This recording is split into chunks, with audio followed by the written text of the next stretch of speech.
नमस्ते फ्रेंड्स, मैं डॉक्टर पूर्णिमा काळे आज आपके लिए लेके आई हूँ एक नया आसन जिसका नाम है वज्रासन। ये सबको पता है कैसे करना है, सबको पता है इसके बेनिफिट्स क्या है, लेकिन आज हम ये साइंटिफिकली देखेंगे और समझेंगे। ये किन किन लोगों ने नहीं करना है ये भी हम आगे जाके देखेंगे, तो पूरे वीडियो तक मेरे साथ बने रहे। हठ योग में इस आसन को ही सिद्धासन, मुक्तासन, वज्रासन एंड गुप्तासन कहा गया है। तो चलिए देखते ही वज्रासन को कैसे करना है, इसके करने की विधि क्या है वो पहले सीखते हैं। तो चलिए मेरे साथ कीजिए वज्रासन। वज्रासन के लिए पहले हमें दंडासन की पोजीशन में बैठना है और दंडासन के लिए दोनों पैरों को आगे फैलाएंगे। मैं आपको साइड से दिखाती हूँ। दोनों पैरों को आगे फैलाएंगे, टोज को अपनी ओर खींचेंगे, शोल्डर्स को रिलैक्स रखेंगे, चेस्ट थोड़ी ओपन रहेगी। ये रही दंडासन की पोजीशन। अभी हमें राइट लेग को फोल्ड करते हुए हमारे हिप्स के नीचे लाना है, हील्स को बाहर निकालना है। देन दूसरे हाथ से प्रेशर देते हुए लेफ्ट लेग को भी सेम तरीके से लेके जाना है। अभी हमें हील्स का जो है वो वी बनाना है एंड उसके बीच में हमें बैठना है। दोनों अंगूठे एक के ऊपर एक रहेंगे and spine should be straight. हाथों की कोई भी ध्यानात्मक मुद्रा लगा सकते हैं। डीप ब्रीदिंग करेंगे। Inhale, exhale.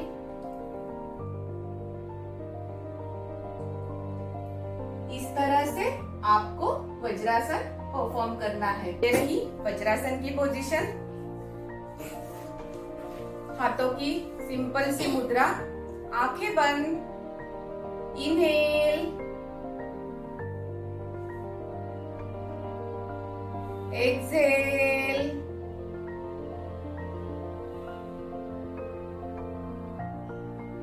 एक बार आप पीछे से देखिए। पैरों की जो पोजीशन है वो करेक्ट होना बहुत जरूरी है। हमें एक अंगूठे के बीच में दूसरे अंगूठे को रखना है, हील्स का वी बनाना है और उसमें हमें बैठना है। ये रही पीछे से पैरों की पोजीशन।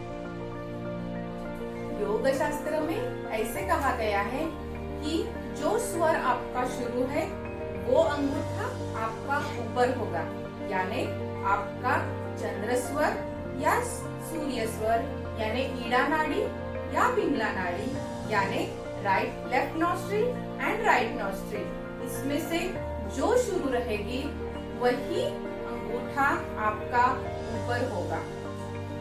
ये वज्रासन के बेनिफिट्स क्या है? तो वज्रासन, ये आसन का नाम जो है ये वज्र, ये हिंदी शब्द से पड़ा है। तो उसका मीनिंग है वज्र यानी इंद्र के हाथ में जो एक बहुत ही स्ट्रॉन्ग शस्त्र है उसको वज्र कहा गया है। सेकेंड, वज्र का अर्थ है एक हार्ड स्टोन रहता है जिसे हम डायमंड भी कह सकते हैं, तो इसीलिए इसको diamond pose and Thunderbolt pose भी कहते हैं। तो इससे हमारा शरीर वज्र के जैसा, कुछ स्टोन के जैसा स्ट्रॉन्ग होने लगता है, जो बहुत सारे फिजिकल एंड मेंटल जो संकट है वो सहन कर सकता है। तो आपको पता ही होगा महात्मा गांधी जी हमेशा हमेशा वज्रासन में ही बैठते हुए दिखे गए हैं। हमने बहुत सारे फोटोज में उनको ऐसे ही बैठते हुए, किताबें पढ़ते हुए, लिखते हुए देखा है।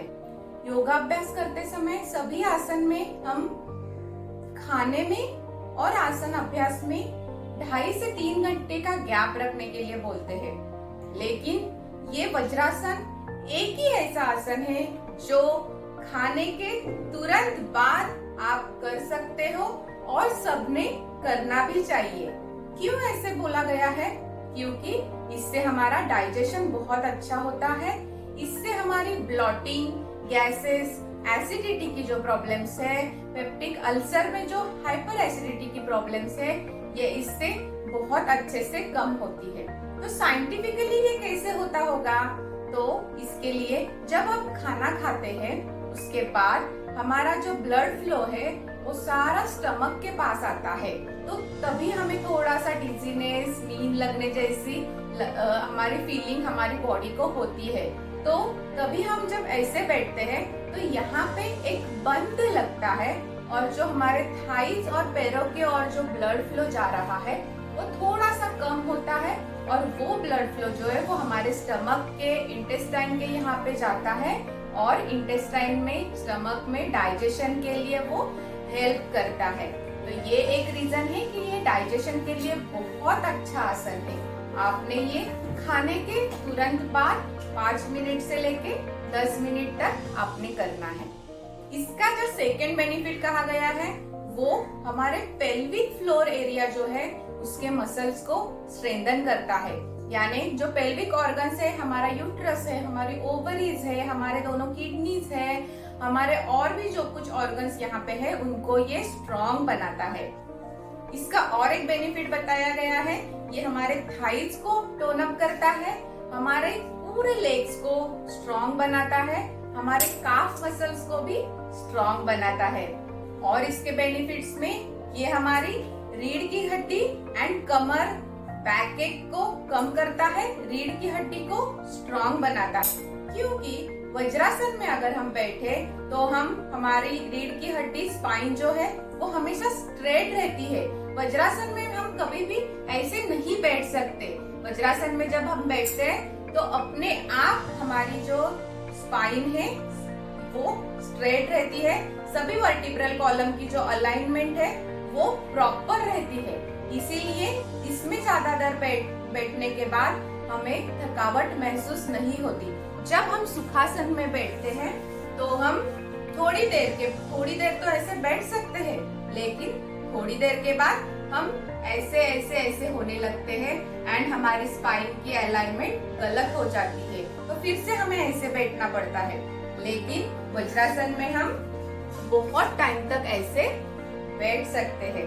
ये आसन किन किन लोगों ने नहीं करना चाहिए? तो जिनकी नीज की सर्जरी हुई है, जिनको नीज में सीवियर पेन है, जिनको एंकल की सर्जरी हुई है, उन लोगों ने ये आसन नहीं करना है। जो लोग रेगुलरली इसको करने के बाद भी उनका नी पेन बढ़ रहा है, उन्होंने भी ये आसन नहीं करना है। और सभी ने ये आसन 5 से 10 मिनट से ज्यादा नहीं करना है। इसका रीजन भी मैं बताऊंगी आगे। तो ये आसन करते वक्त प्रॉब्लम्स क्या क्या आते हैं वो मैं पहले आपको बताती हूँ। फर्स्ट तो हमारे नीज के यहाँ पे बहुत ज्यादा स्ट्रेच आता है, तो उसके लिए क्या करना चाहिए मैं बताती हूँ आपको। हम हमारे नीज के नीचे ऐसे एक कॉटन के टॉवेल का फोल्ड रख सकते हैं एंड उस पे नीज रख सकते हैं लाइक दिस।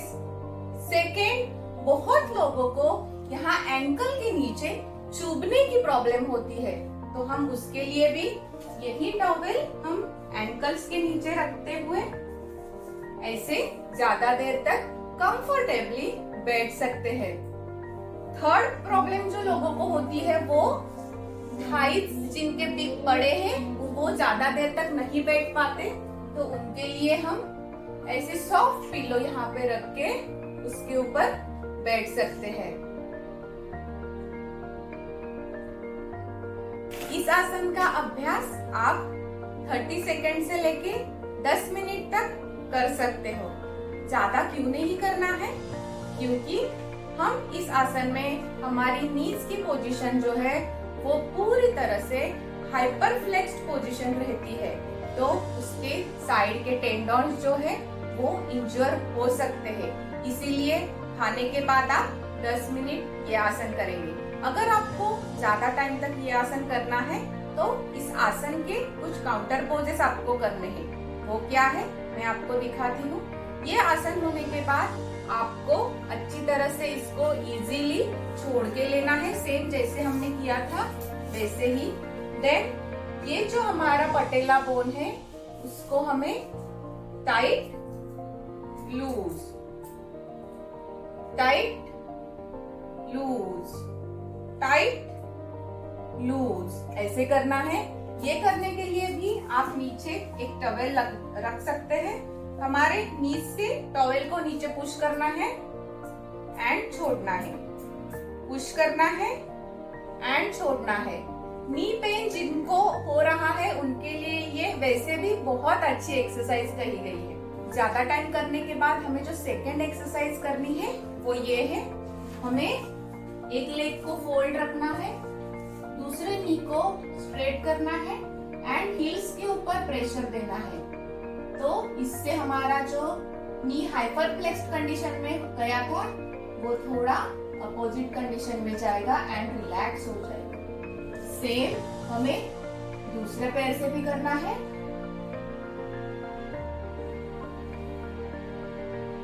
वज्रासन करते समय आप कुछ आसन वज्रासन के साथ कर सकते हैं, उनको वज्रासन समूह आसन कहा गया है। तो उसमें से एक आसन है योग मुद्रा। मैं दिखाती हूँ।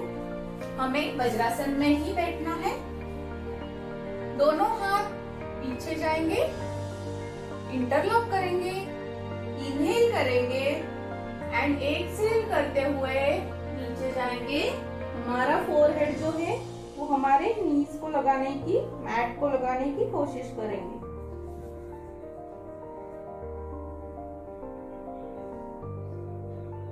योग शास्त्र में एक वज्र नाड़ी का उल्लेख है जो मूलाधार से निकलती है।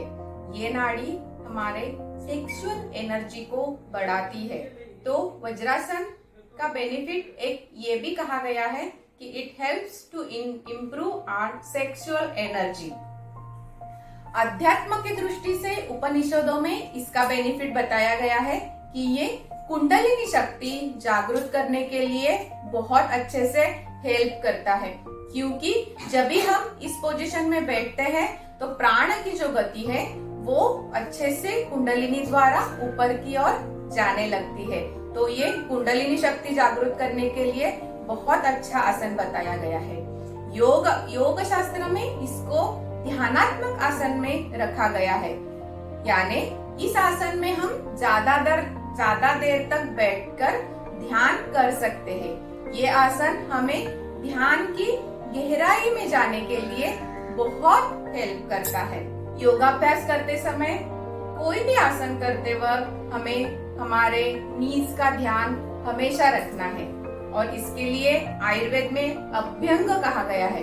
तो आपको हमारे जो कुछ सभी जॉइंट्स जो है उनको तेल से मसाज करना है। तेल को उसमें हमें सर्कुलर मोशन पे मसाज करना है। तो आपको जो इसके बेनिफिट्स है और अच्छे से मिलेंगे और आप और ज्यादा देर तक ये आसन में रह पाओगे। आपको ये वीडियो पसंद आए तो लाइक जरूर कीजिए, लोगों के साथ शेयर कीजिए एंड चैनल को सब्सक्राइब करना ना भूलें। धन्यवाद।